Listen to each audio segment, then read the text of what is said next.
सुप्रभात दीदी। सुप्रभात, बैठो सब। शुक्रिया दीदी। आज हम लोग एक ऐसे विषय पर चर्चा करेंगे कि जो विषय जाना पहचाना से है। शुरू करें? जी। आज शुरू करते हैं।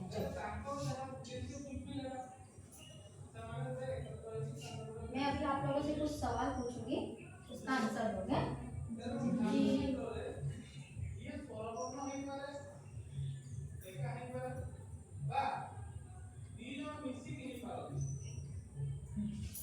शुरू करते हैं। जैसे यहाँ पर है प्रश्न है तुम्हारे सामने, विचार मंथन करते हैं।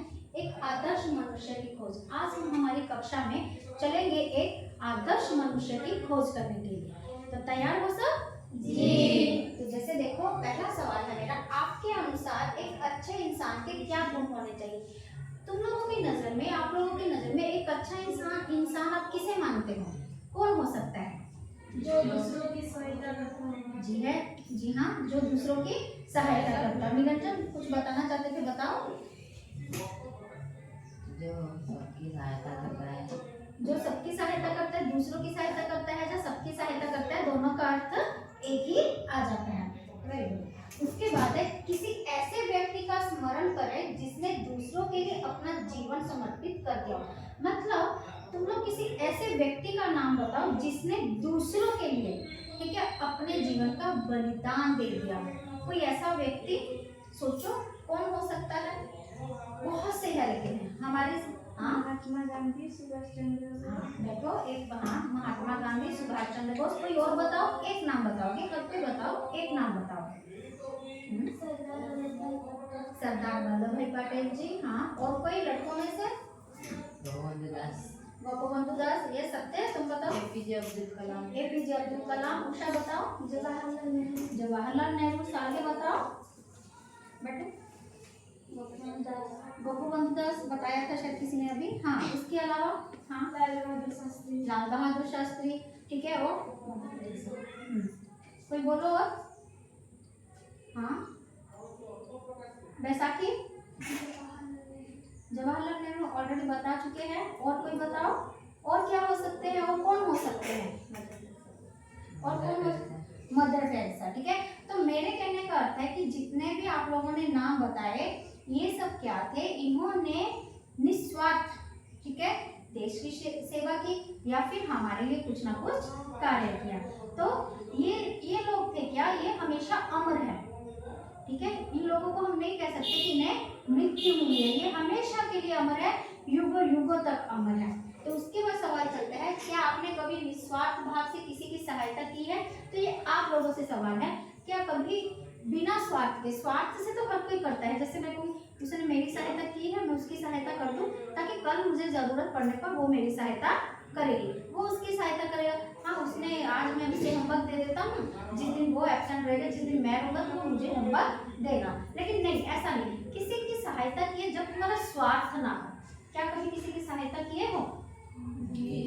किसकी? बताओ, खड़े होके बताओ, किसने की है, किसकी की है, बताओ। रूपाली बताओ।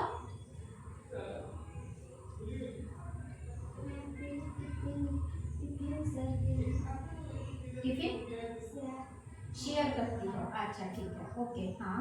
और बैठो, हाँ। सत्यव्रत बताओ। मैं एक दिन स्कूल से घर जा रहा था, दो बूढ़ा और बूढ़ी दो जा रहे थे। उसका बैग हाथ से नीचे गिर गया, वो जो सब्जी था सब गिर गया। मैंने उठा के सब पूरा के उसको दे दी। वेरी गुड, ठीक है।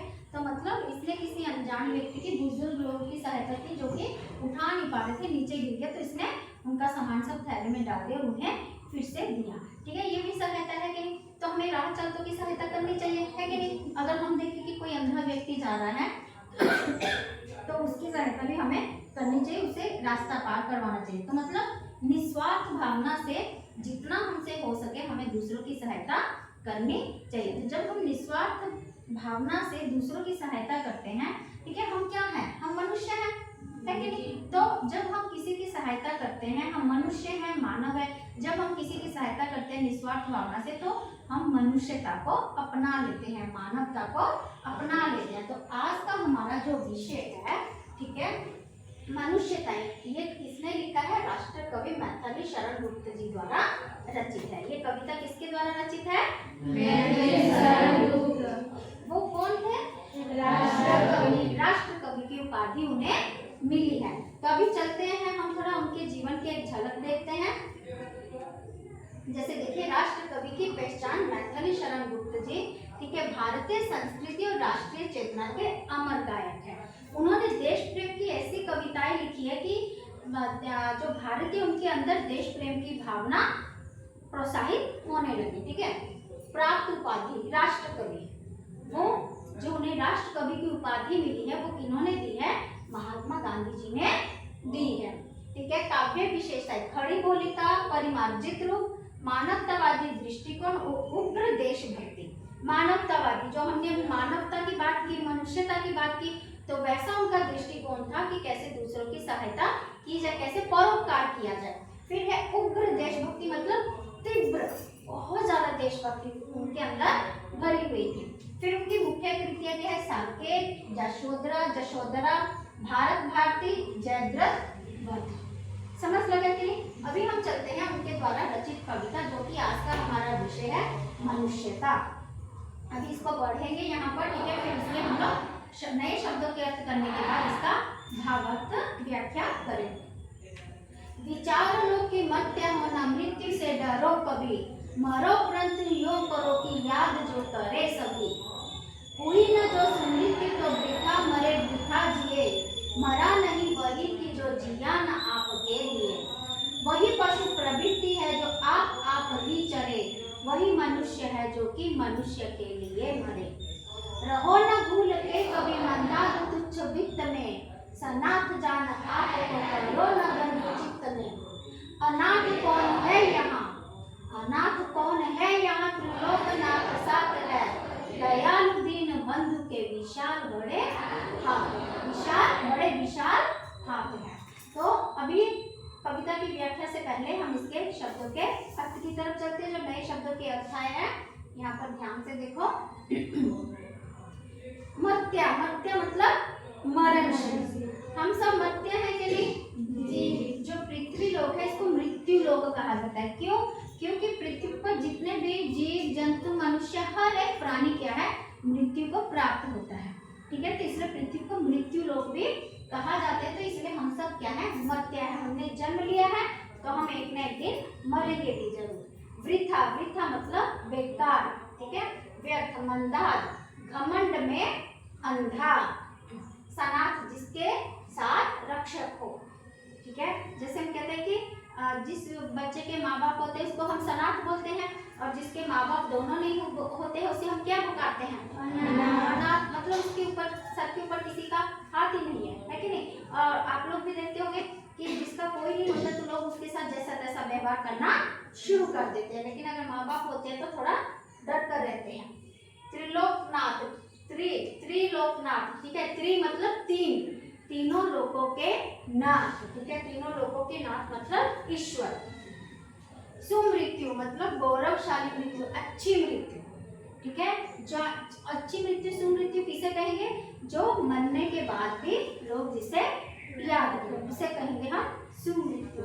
पशु प्रवृत्ति, पशु प्रवृत्ति जानवर जैसा स्वभाव, जानवर जैसे सिर्फ अपने बारे में सोचते हैं, दूसरे के बारे में नहीं सोचते हैं। तुच्छ वित्त, तुच्छ मतलब झूठा, वित्त मतलब पैसा, धन। जैसे वित्त मंत्री, फाइनेंस मिनिस्टर कहते हैं कि हिंदी में वित्त मंत्री आता है। वित्त मतलब धन दौलत।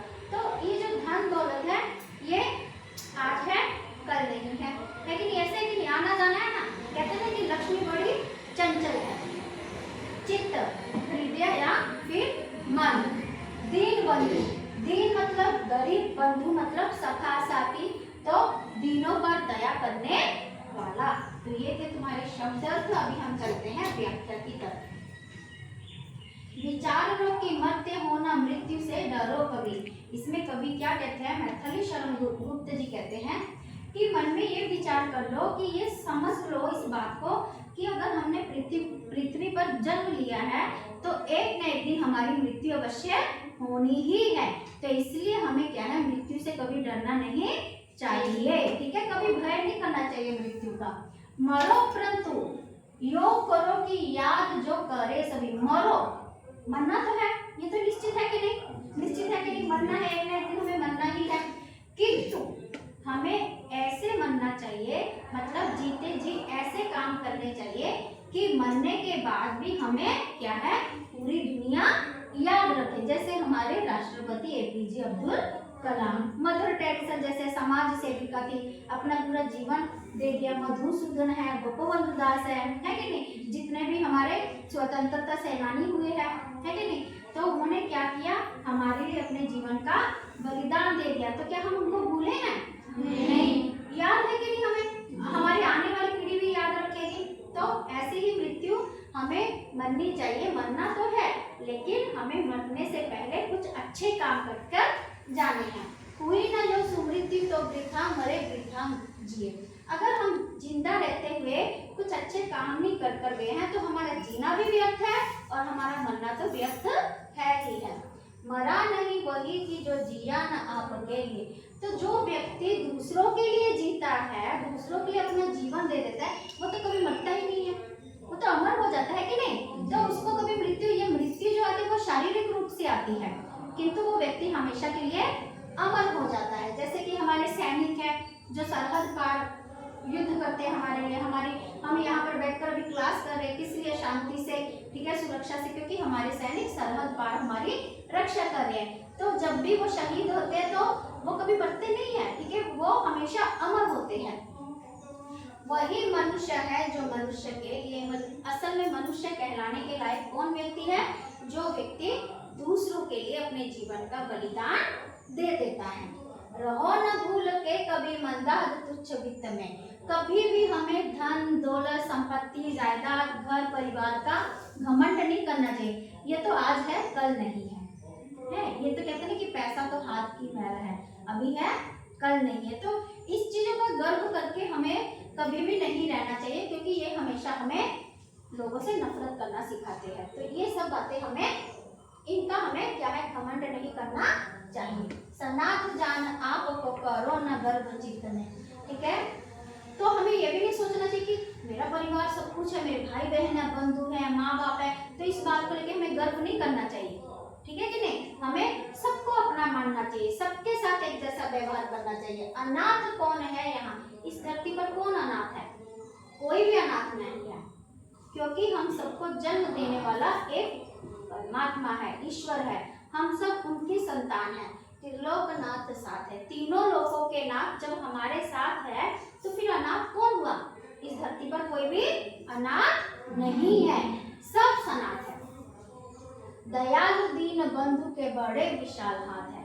दयालु जो दया करने वाला, जो गरीबों पर दया करने वाला ईश्वर है, उसके तो बहुत बड़े विशाल हाथ है। वो तो सबको अपने में समा लेता है, सबको अपने में रख लेता है। तो फिर यहाँ पर अनाथ नाम का तो कोई शब्द उठता ही नहीं है, कोई अनाथ नहीं है।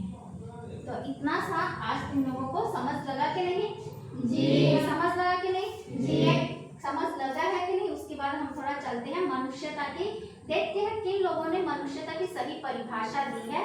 कुछ ऐसी महान हस्तियों का हम जिक्र करेंगे, देखते हैं। जैसे कि त्याग के प्रतिमान, ठीक है, राजा रंतिदेव है, जब उनके राज्य में एक बार भयानक अकाल पड़ गया था, ठीक है, उन्होंने अपना सब कुछ दे दिया था, सबको खाने के लिए दे दिया था, सिर्फ एक ही थाली उनके पास बची थी, लास्ट थाली। जब वो खाना चाहते थे तो उनसे कोई भिक्षा मांगने के लिए आ गया, तो उन्होंने अपना खाना भी दान में दे दिया। तो ये है महान कार्य, मनुष्यता की परिभाषा ये है।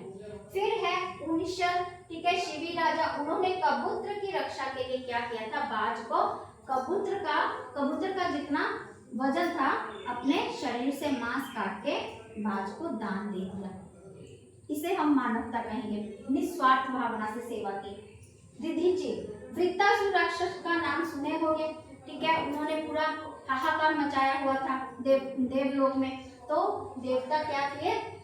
ब्रह्मा जी के पास गए, तो ब्रह्मा जी ने कहा कि दधीचि ऋषि जो है अगर अपनी हड्डियों का दान कर देंगे तो वृत्तासुर का वध हो सकता है। तो क्या किया था देवता? जब दधीचि ऋषि जी के पास गए तो उन्होंने बिना कोई प्रश्न के अपना देह त्याग कर दिया और अपनी हड्डियां दान कर दी, जिससे वज्र नाम का एक शस्त्र बना, जिससे क्या हुआ?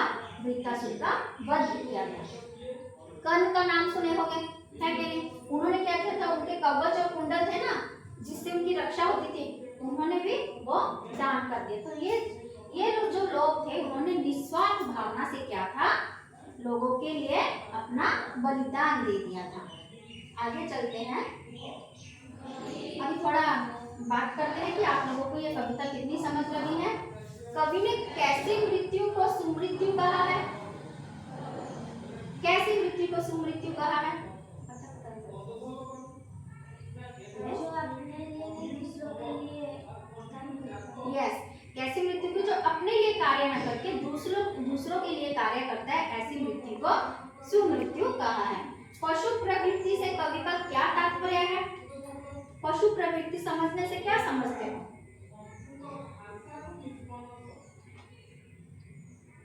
खुद ब खुद खाना, देखे होंगे रास्ते में जब पशु को कुछ कोई खाना देता है तो एक दूसरे के साथ ऐसे सर करके लड़ाई करने की कोशिश करते हैं ना कि मैं खाऊंगा, ठीक है? तो जब मनुष्य अगर ऐसा करेंगे तो वो पशु प्रवृत्ति है, जो सिर्फ अपने बारे में सोचे, अपने खाने के बारे में सोचे, ठीक है? उसे पशु प्रवृत्ति कहते हैं। धन के घमंड में अंधा क्यों नहीं होना चाहिए? नहीं होना चाहिए, क्योंकि धन आज है कल नहीं होगा, किंतु धन के घमंड में हम जो अपने रिश्ते नातों को दूर छोड़ देंगे, जब धन नहीं होगा कोई हमारे पास नहीं आएगा। समझ लगा? सच्चा मनुष्य कहलाने का अधिकारी कौन है? कौन है? किसे हम सच्चा मनुष्य कहेंगे? अभी हमने डिस्कशन किया, इतनी बात की चर्चा की। काजल बताओ। जो दूसरों के लिए अपना जीवन दान दे, जो दूसरों के लिए अपना जीवन दान दे दे, ठीक है, परोपकारी भावना जो अपनाए, वही सच्चा मनुष्य है। सनाथ जान आप को करो न गर्व चित्त में, इसका मूल संदेश क्या है? कि मेरे पास बहुत ज्यादा धन दौलत है, परिवार है, बेटे हैं, बहुएं हैं, साथी है, तो इस चीज को सोच के हमें कभी भी घमंड नहीं करना चाहिए। आगे चलते हैं, सही विकल्प चुनना है। मनुष्य को किस से नहीं डरना चाहिए? मृत्यु से। केवल अपने लिए जीने की प्रवृत्ति कैसी है? पशु प्रवृत्ति। त्रिलोकनाथ किसके साथ है? फिर से बोलो, जोर से बोलो थोड़ा। दीन बंधु के हाथ कैसे हैं? बड़े विशाल। तुच्छ वित्त में वित्त का अर्थ क्या है? धन संपत्ति, धन दौलत, है कि नहीं? आगे चलो, अभी चलते हैं व्याकरण कार्य की तरफ। जैसे कि पर्यायवाची शब्द है मनुष्य, मनुष्य का हम क्या कर सकते हैं? नर, मानव, मनुष्य, ठीक है, आदमी। उसके बाद वित्त, अभी हमने किया धन, दौलत, जायदाद भी है, और कर, हाथ, पानी, हस्त, चित्त, मन, हृदय, अंतःकरण। उसके बाद है विलोम, मरणशील का क्या आएगा? अमर। हम मरणशील हैं, है कि नहीं? ठीक है कि नहीं? किंतु उसका विपरीत क्या जाएगा? अमर। संज्ञा आया है उदार और सनातन। आगे चलते हैं, निष्कर्ष, परोपकार ही परम धर्म है कि नहीं? परोपकार की भावना ही परम धर्म है। अगर हम ईश्वर की प्रार्थना ना करें, सिर्फ परोपकार करते जाएं, तो हमें ईश्वर की साधना करने की जरूरत नहीं, क्योंकि ईश्वर की साधना अपने आप ही हो जाएगी, है कि नहीं? तो जैसे अभी देखें, स्वार्थ का त्याग, केवल अपने लिए जीना पशु के समान है। चेतना का विस्तार करें, सिर्फ अपने लिए नहीं सोचना है, दूसरों के लिए भी हमेशा सोचना है। सच्चे मनुष्यता, वही इंसान सच्चा है जो दूसरों के दुख में उनके काम है। जब देखो किसी को दुख हो रहा है तो किसी के इनविटेशन की अपेक्षा मत करो, जाकर पहुंच जाओ दुख दूर करने के लिए। समझ रहे? इंतजार मत करो कि वो तुम्हें बुलाएगा, वो तो खुद दुखी है, वो कैसे बुलाएगा? खुद ब खुद उसके दुख को दूर करने का प्रयास करना चाहिए। समर्पित जीवन, मानवता की भलाई के लिए अपना जीवन समर्पित करना ही हमारा अंतिम लक्ष्य है। हमारा लक्ष्य यही होना चाहिए कि मानवता की भलाई मैं हमेशा करूं। अभी है आप लोगों के लिए चैलेंज है, ठीक है? ये सच में भी है, ठीक है? जैसे अगले 24 घंटों के भीतर कम से कम एक निस्वार्थ कार्य आवश्यक है। अभी जैसे अभी टाइम हो रहा है, ठीक है? तो 24 घंटों के अंदर तुम लोग को क्या करना है? एक ऐसा कार्य करना है जिसमें तुम्हारा कोई स्वार्थ ना हो, ठीक है? मतलब किसी ना किसी की मदद करनी है, निस्वार्थ कार्य, निस्वार्थ भावना से किसी की मदद करनी है। फिर रचनात्मक कार्य मनुष्य की मिसाल देने वाले कार्य जैसे बुजुर्गों की मदद, पशु पक्षियों को भोजन के चित्र अपनी उत्तर पुस्तिका में चिपकाए और अपने अनुभव का वर्णन करें। यहाँ जैसे दिखाया गया पौधा लगाया जा रहा है, यहाँ पर क्या है जानवरों को खाना खिलाया जा रहा है, यहाँ पर बुजुर्गों को रास्ता पार करवाया जा रहा है। तो तुम लोगों को अपनी जो हिंदी कॉपी में तुम लोग जो यहाँ पर क्वेश्चन आंसर लिखते हो जिस कॉपी में, वहाँ पर कुछ ऐसे चित्र बनाओगे जो मनुष्यता की भावना को दर्शा रहे हैं। समझ लगा कि नहीं? ना कोई डाउट है? नहीं। तो वही मनुष्य है जो मनुष्य के लिए मरे। कक्षा में सक्रिय और विचारशील भागीदारी देने के लिए सभी का हार्दिक आभार। धन्यवाद।